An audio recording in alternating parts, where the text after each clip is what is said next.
کی دکھا رہا ہے، نظام اس کائنات کا جو بحسن خوبی چلا رہا ہے، نظام اس کائنات کا جو بحسن خوبی چلا رہا ہے۔ کتاب تو اس کی پڑھ کے دیکھو، ہے اس کو بندوں سے پیار کتنا۔ کتاب تو اس کی پڑھ کے دیکھو، ہے اس کو بندوں سے پیار کتنا۔ مثال دے دے کے خیر و شر کی وہ اپنی جانب بلا رہا ہے، مثال دے دے کہ خیر و شر کی وہ اپنی جانب بلا رہا ہے۔ ہر ایک شے میں جھلک وہ اپنی ربوبیت کی دکھا رہا ہے۔ وہ مالک رزق ہر نفس ہے، کسی کو رکھتا نہیں ہے بھوکا۔ وہ مالک رزق ہر نفس ہے، کسی کو رکھتا نہیں ہے بھوکا۔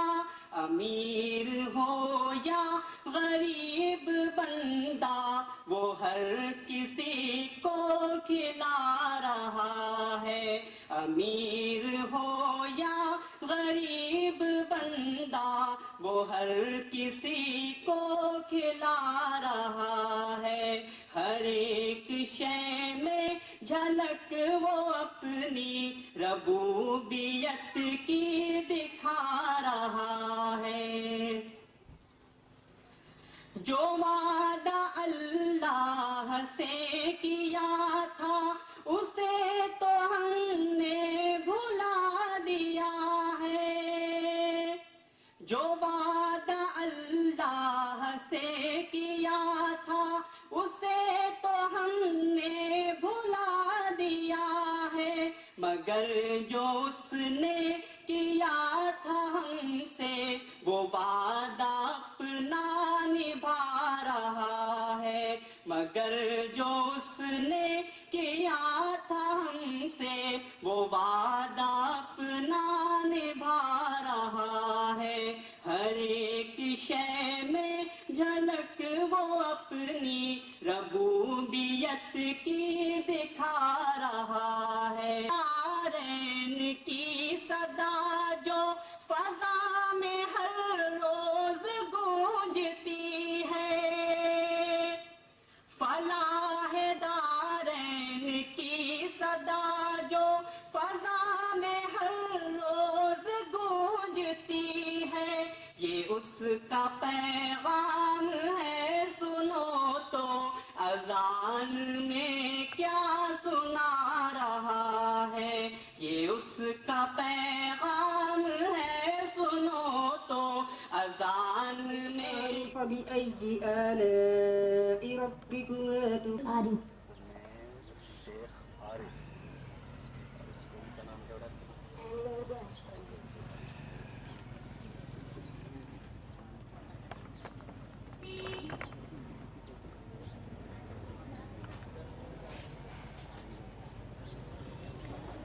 کا نام کیا ہے؟ سورہ نحل کی آیت نمبر 68 اور 69 کی روشنی میں بنایا گیا ہے۔ یہ ماڈل شہد کی مکھی کے چتے کا ہے۔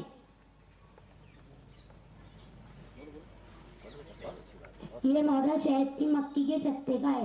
آیت اور اس کا ترجمہ آپ اس بینر پر پڑھ سکتے ہیں۔ شہد کی مکھی کا چتا مسدس نما ہوتا ہے، ہیکساگون کی طرح۔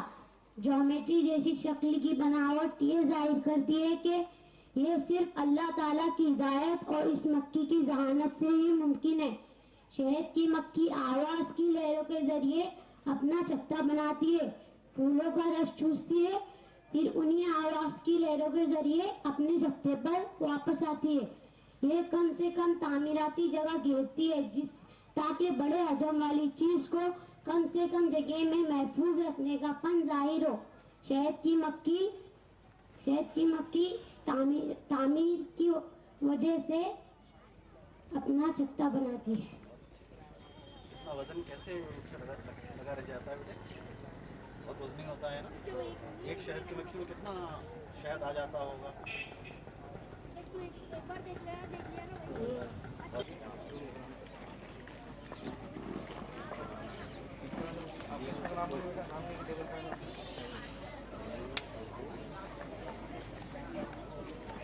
نام ہے مسکان انجم شاکر علی. میں کلاس 9 میں پڑھتی ہوں. میری اسکول کا نام ہے new Urdu high school and junior college پاچورا.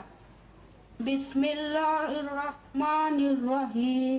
وَلَقَدْ خَلَقْنَا الْإِنسَانَ مِنْ سُلَالَةٍ مِنْ طِينٍ ثُمَّ جَعَلْنَاهُ نُطْفَةً فِي قَرَارٍ مَكِينٍ ثُمَّ خَلَقْنَا النُّطْفَةَ عَلَقَةً فَخَلَقْنَا عَلَقَةً مُضْغَةً فَخَلَقْنَا مُضْغَةً عِظَامًا فَكَسَوْنَا الْعِظَامَ لَحْمًا.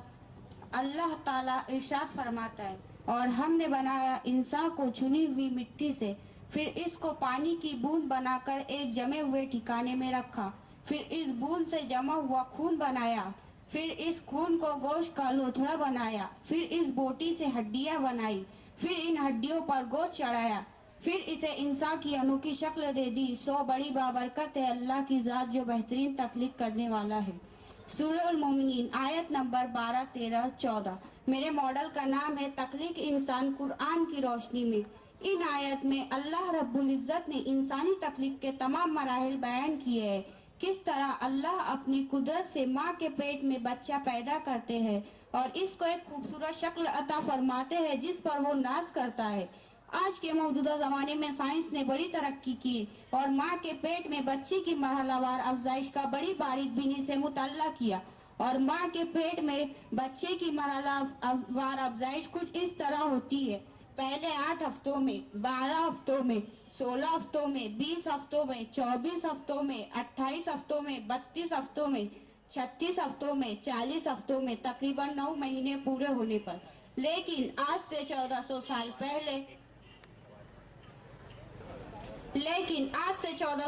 پہلے اللہ تعالیٰ نے قرآن میں جو حقائق بیان کیے تھے، سائنس نے اس کی سچائی کو تسلیم کیا اور اس میں ذرہ برابر اضافہ نہ کر سکے. امبائیولوجی اس علم کو کہتے ہیں جس میں حمل میں بچے کی مرحلہ وار افزائش کا مطالعہ کیا جاتا ہے. ایک مشہور سائنسداں اسکالر جان میور نے ماں کے پیٹ میں بچے کی مختلف مرحلوں سے گزر کر انسانی شکل اختیار کرنے پر ریسرچ کیا. بڑی دقت نظر اور طویل جدوجہد کے بعد جو نتائج حاصل ہوئے، جب قرآن کی اس آیت کے مطالعے پر وہ اس بات سے واقف ہوئے کہ قرآن نے تو یہ ساری باتیں پہلے ہی بیان کر دی ہے، تو وہ متاثر ہوئے اور اسلام قبول کر لیا. قرآن نے بیان کیا ہے کہ انسان کی اصل مٹی ہے. پانی کی ایک بوند سیمنٹ حمل میں جا کر ٹھہرتی ہے تو جمع ہوا خون زائگوٹ بن جاتی ہے، پھر گوشت کا لوتھڑا ہڈی بن جاتی ہے، پھر ہڈی پر اللہ تعالیٰ گوشت چڑھاتے ہیں، پھر اس میں روح ڈالتے ہیں، پھر اس کے اعضاء کو شکل دیتے ہیں، پھر وہ انسان کی انوکھی شکل اختیار کر لیتی ہے. پھر 9 مہینے کے بعد ایک خوبصورت اور حسین بچہ جو ماں باپ کی دل کی دھڑکن، ان کا سرور اور ان کی آنکھوں کی ٹھنڈک ہوتا ہے، پیدا فرماتے ہیں. حمل ٹھہرنے سے لے کر بچے کی پیدائش تک کا یہ پورا خدائی نظام انسان کو احساس دلاتا ہے کہ خالق حقیقی اللہ کی ذات ہے. اس کی قدرت بے مثال ہے اور اس کی قدرت میں اس کی حکمت کار فرمائے. سچ فرمایا میرے رب نے، تبارک اللہ و احسان الخالقین، کی بابرکت ہے اللہ کی ذات جو بہترین پیدا کرنے والا ہے.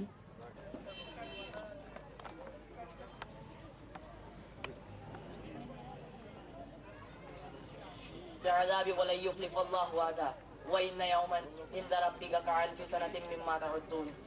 یہ آیت کا ترجمہ یہ ہے کہ یہ لوگ عذاب کے لیے جلدی مچا رہے ہیں مگر اللہ ہرگز اپنے وعدے کے خلاف نہ کرے گا.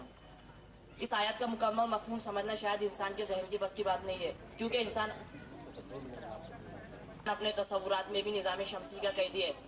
نظام شمسی میں کئی سیارے ہوتے ہیں ہر سیارے کا اپنا حساب ہے. ایک دن غالباً وہ ہے جو زمین کی مجموعی محوری حرکت سے بنتا ہے.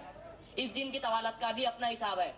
ایک دن وہ ہے جو ماورائے کائنات سے تعلق رکھتا ہے, اور ایک دن وہ ہے جس میں کائنات کی تخلیق کی ابتدا کی گئی اور اس کے ساتھ 6 دن میں کائنات بنا دی گئی اور سجا دی گئی. غالباً اس آیت بالا کے مطابق یہاں یہ بتایا گیا کہ زمین 1000 برس یعنی ہمارے 3,65,000 دنوں کے مساوی ہے. یہ بات چونکہ عذاب آخرت کے حوالے سے کی گئی ہے, جس کے لیے کفار مکہ جلدی مچا رہے تھے. ہمارے خیالات میں بھی انہی ایام کے متعلق وہ مہلت طے کی جا رہی ہے جس کے اختتام پر قیامت آ جائے گی. اور یہ بات انبیاء کو بھی نہیں بتائی گئی ہے کہ قیامت کب آئے گی, مگر اللہ کی ہاں کب شروع ہوتی ہے اور کب ختم ہوتی ہے یہ کوئی نہیں جانتا. آپ کے ماڈل سے اس قرآن آیت علیکم ورحمۃ اللہ وبرکاتہ. میرا نام ام ایمن بنت مفتی محمد افضل خان ہے. میں کے اردو گرلز ہائی اسکول میں 8م جماعت کی طالبہ ہوں. میرے پروجیکٹ کا عنوان ہے اعمال انسانی کی بنیاد پر مصیبتوں کا نزول. قرآن شریف کے 21 پارے میں سورہ روم کے آیت نمبر 41 میں اللہ تعالی ارشاد فرماتے ہیں, اعوذ باللہ من الشیطان الرجیم, بسم اللہ الرحمن الرحیم, ظہر الفساد فی البر والبحر بما کسبت ایدی الناس لیذیقہم بعد الذی عملوا لعلہم یرجعون. صدق اللہ العظیم. ترجمہ: خشکی اور تری میں لوگوں کے اعمال کے سبب فساد پھیل گیا ہے تاکہ خدا ان کو ان کے بعض اعمال کا مزہ چکھائے. عجب نہیں کہ وہ بات آ جائے. اس آیت مبارکہ میں خشکی اور تری سے مراد انسانی آبادیاں اور سمندر ہے, اور فساد سے مراد انسانوں کے اعمال بد کی بنیاد پر زلزلوں کا آنا, خشک سالی کا ہونا, آتش فشاں پہاڑوں کا پھٹنا, طوفانی ہواؤں کا چلنا اور سونامی لہروں کا اٹھنا وغیرہ ہے. اسی طرح درختوں کی کٹائی, دھواں اگلنے والی مشینوں کا استعمال اور پہاڑوں کی کٹائی, کھدائی اور سرنگوں کے ذریعے پہاڑوں کو کھوکھلا کرنا بھی اعمال بد کا ہی حصہ ہے. ان تمام بدعمالیوں کے باعث اللہ تعالیٰ نے ہم پر بہت ساری مصیبتیں نازل کی ہیں, جیسے کہ بارش کا رک جانا, قحط کا پڑ جانا, اور کبھی سمندروں میں سونامی, کبھی ہیلن اور کبھی لہر کا قہر برپا کر ڈالنا.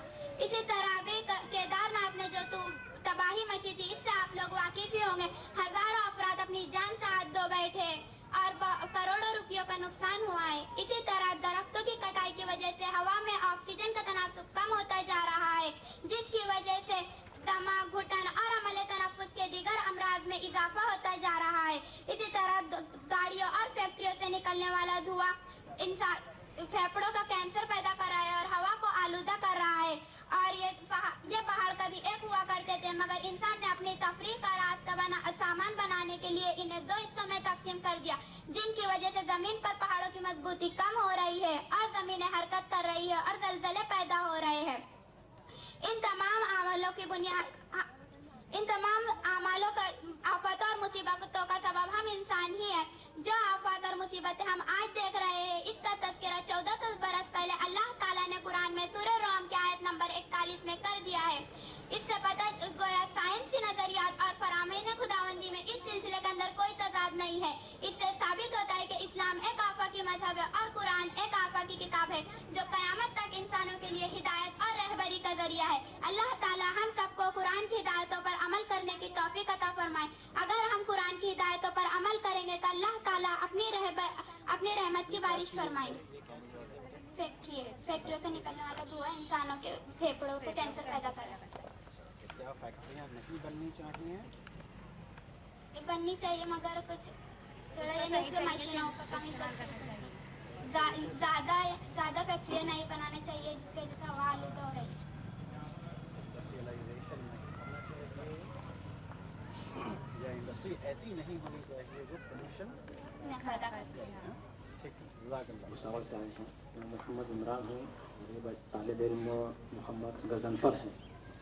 جی, ہمارے ماڈل کا نام ہے کہ انسانوں کے اعمال کا ویڈیو بن رہا ہے. اگر ہم قرآن پاک کی دیکھیں تو 30ویں پارے کے اندر سورہ زلزال کے اندر اللہ پاک فرما رہا ہے, اعوذ باللہ من الشیطان الرجیم, بسم اللہ الرحمن الرحیم, فمن یعمل مثقال ذرۃ خیرا یرہ وَمَن يَعْمَلْ مِثْقَالَ ذَرَّةٍ شَرًّا يَرَهُ، جس کا مفہوم یہ ہوتا ہے کہ اگر ہم ذرہ بھر بھی بھلائی کریں گے تو اس کو بھی ہم دیکھ لیں گے، اور ذرہ بھر برائی کریں گے اس کو بھی دیکھ لیں گے. تو قرآن کا جو طرز اور اسلوب ہے وہ یہ ہے کہ دکھا دیا جائے گا، انسان اس کو دیکھ لے گا اپنی آنکھوں سے.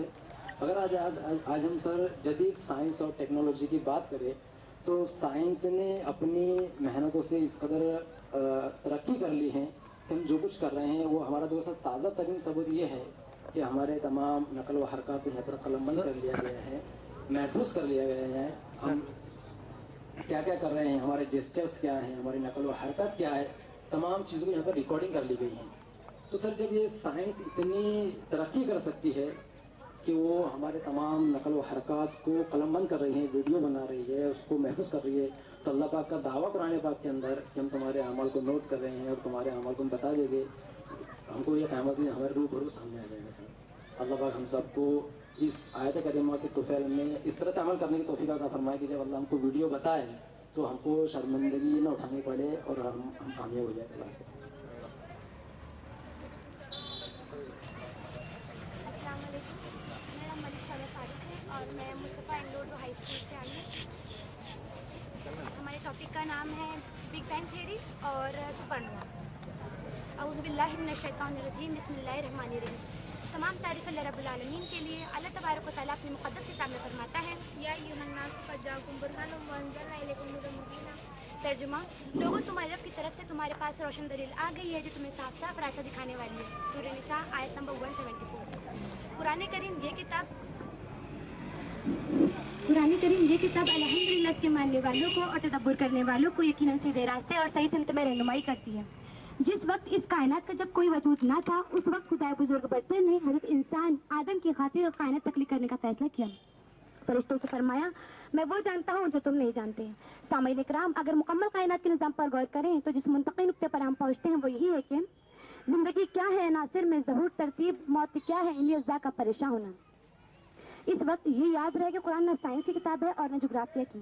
یہ کتاب ہدایت ہے جو انسانوں کی رہنمائی کے لیے نازل کی گئی ہے، جس سے دنیا کو بہتر سے بہتر برتنے کا سلیقہ اور آخرت کی سرخروئی کی تعلیمات حاصل کی جا سکتی ہیں. آئیے دیکھتے ہیں کہ کائنات کا یہ نظم جو کروڑوں سالوں سے بغیر کسی نقص کے جاری و ساری ہے قرآن کی روشنی میں ہمیں کیسا نظر آتا ہے، اور سائنس کے ذریعے پچھلے 500 سالوں میں ہونے والی ایجادات کس طرح قرآنی معلومات و حقائق کو مبنی ہیں.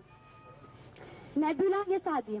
تقریباً 40 سے 50 سال پہلے سائنسدانوں نے تخلیقی کائنات کے بارے میں تحقیقات کی اور اس نتیجے پر پہنچے کہ کائنات بننے سے پہلے ابتدا میں پرائمری نیبولا تھا، یعنی بنیادی گولا. نیبولا جسے صحابیہ بھی کہتے ہیں. آج پوری کائنات جس طرح ہمیں نظر آتی ہے ابتدا میں گیس، سیال اور دھول کی شکل میں تھی. سائنسدانوں کا کہنا ہے کہ کائنات بننے سے پہلے یہ آسمان پورا تھا. یہی بات جو سائنسدانوں کو تقریباً 40 سال پہلے معلوم ہے، قرآن میں اس کا ذکر 1400 سال پہلے سے موجود ہے. لیکن یہ ہماری بدقسمتی ہے کہ ہم ان باتوں سے ناآشنا تھے. قرآن کی یہ آیت اس بات کو ثابت کرتی ہے. پھر وہ خدا آسمان کی طرف متوجہ ہوا جو اس وقت محض دھواں تھا. اب اس نیبولا میں ایک اچانک چھوٹا اور شدید دھماکہ ہوا جسے سائنسداں بگ بینگ کہتے ہیں. سیکنڈری سپریشن یا دوسری علیحدگی. اس دھماکے سے نیبولا میں مختلف قسم کے کیمیکل ریئیکشنز ہوئے جس کی وجہ سے پارٹیکلز وجود میں ہیں اور یہ پارٹیکلز ایک دوسرے میں ملنے سے ماسز تیار ہوئے اور اس طرح ستارے یا سورج بنے. صحابیوں کی حرکت، ٹکراؤ اور رگڑ سے گیلیکسیز تیار ہونے لگی اور اس طرح لاکھوں ستاروں سے کہکشائیں وجود میں آئیں. قرآن کی آیت اس بات کو ثابت کرتی ہے. میں پناہ مانگتا ہے فلک کے رب کی. فلک کے معنی چھوٹے سے شدید دھماکے کی ہوتے ہیں. یہ جیسے بیج کا پھٹ جانا یا کلیے کا ٹوٹ جانا ہوتا ہے. اللہ تبارک و تعالیٰ قرآن پاک میں فرماتا ہے کہ یہ زمین اور آسمان ایک تھے، ہم نے انہیں جدا کیا. سورہ انبیاء آیت نمبر 30. عربی میں لیکن بیٹری لو ہونے کی وجہ سے ایسے بتا نہیں سکتے تھے نا، کیونکہ وہ تو موبائل میں ویڈیو کے ذریعے بگ بینگ بتانے والا تھا. جی سر. ایڈوین ہبل اور آئنسٹائن کے دیے ہوئے تصور کے مطابق گیلیکسیز ایک دوسرے جدا ہو رہے ہیں اور اس طرح کائنات پھیل رہی ہے. ہم یہ کہہ سکتے ہیں کہ بگ بینگ کے بعد ایک کائنات مسلسل وسعت پذیر ہے. ستاروں کے جو گروپ بنے تو یہ لاکھوں ستاروں کے گروپ ایک دوسرے سے دور ہٹتے گئے اور اس طرح کائنات وجود میں آئی. قرآن کی آیت اس بات کو ثابت کرتی ہے. ہم نے آسمان کو اپنی قوت سے بنایا اور ہم اسے وسعت دے رہے ہیں. سورہ زاریات آیت نمبر 47. اس طرح پہلے نیبولا، پھر بگ بینگ کی وجہ سے پارٹیکلز اور پھر ماسز اور لاکھوں ستاروں کا وجود، ان کے الگ الگ کہکشائیں، اس طرح کائنات وجود میں ہے. اب ہم ہمارے نظام شمسی کا مطالعہ کرتے ہیں. ہماری زمین جس کے اندر کئی قسم کے کیمیکل ایلیمنٹس ہیں جیسے سونا, آئرن, پیٹرولیم وغیرہ, ان تمام ایلیمنٹس کے اندر آئرن سب سے زیادہ مقدار میں زمین کے اندر موجود ہے, جسے اللہ تبارک و تعالیٰ نے بعد میں زمین پر نازل کیا. ان سے متعلق کچھ قرآنی آیتیں اس طرح ہیں. اور ہم نے لوہا اتارا جس میں بڑا زور ہے اور لوگوں کے لیے منافع, سورہ حدید آیت نمبر 25. اب ہم دیکھتے ہیں کہ یہ سپر نووا کیا ہے. یہ اس کا ویڈیو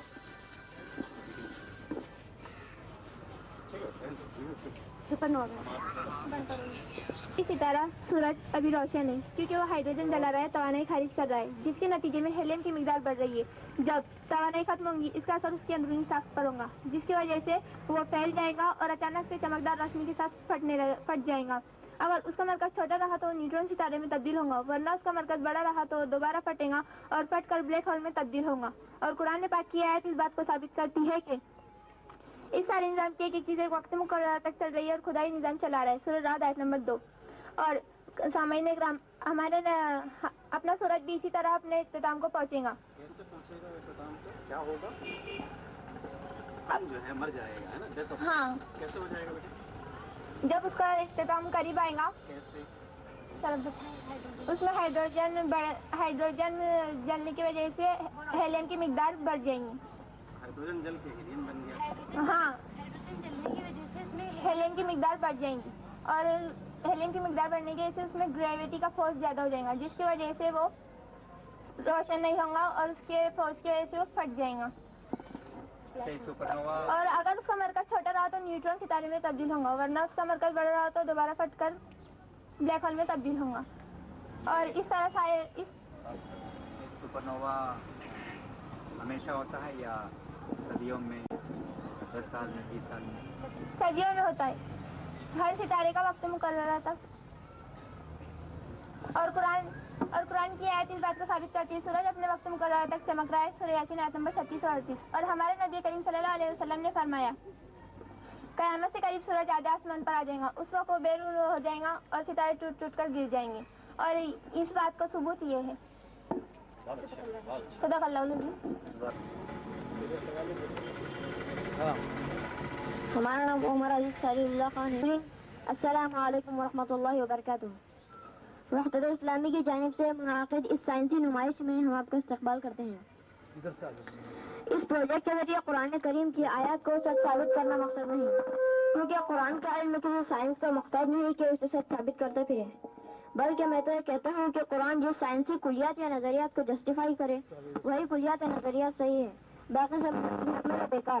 محترم ناظرین, ایسا کئی مرتبہ ہوا ہے کہ سائنس نے کسی ایک کنسیپٹ پر کئی بار اختلاف کیا, کئی بار اپنی تھیوری کو بدلا اور کئی بار اپنے نظریات میں ترمیم کی, مگر تقریباً 1450 برس پہلے رب کریم نے جس طرح دنیا و کائنات کی حقیقت کو بیان کیا ہے, آج بھی سائنس اسی حقیقت کو قبول کرنے پر مجبور ہے.